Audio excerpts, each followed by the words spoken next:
আজকে তো স্যাটারডে, আর স্যাটারডে আমরা ভেজ খাই গো। তাই সকালে ব্রেকফাস্ট আজকে করেছিলাম মটর পনির। প্রথমেই পনিরগুলো কেটে কড়াইতে তেল দিয়ে নুন হলুদ দিয়ে ভেজে নিলাম। ভাজা হয়ে গেলে আলাদা একটা পাত্রে রেখে তারপরে যে ঘুগনির যে মশলাটা, সেই মশলাটা কিন্তু তেলে ভেজে নিলাম। তারপরে আলুগুলো সুন্দর করে ভেজে নিলাম। যখন ভাজা ভাজা হয়ে এলো, মশলা থেকে একটু তেল বেরিয়ে গেল, তারপরে কিন্তু যে সেদ্ধ করে রাখা যে মটরটা ছিল সেটা কিন্তু এর মধ্যে দিয়ে দিলাম।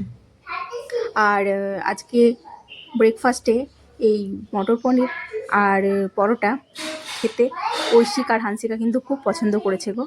তো যখন এই ঘুগনিটা একটু ফুটে এলো, তার উপর কিন্তু এই যে ভেজে রাখা পনিরগুলো সেগুলো দিয়ে দিলাম। আর পনিরগুলো না অর্ধেকটা আমিও খেয়ে নিয়েছি ভাজা, আর কিছুটা ঐশিক আর হান্সিকাও খেয়ে নিয়েছে, কারণ পনির ভাজা খেতে আমরা সবাই খুব ভালোবাসি গো।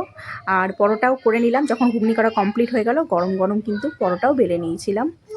বেলে নিয়ে গরম গরম পরোটা করে নিয়েছিলাম। ব্লগটা এখানেই শেষ করছি। তোমরা সবাই খুব ভালো থেকো। Bye bye.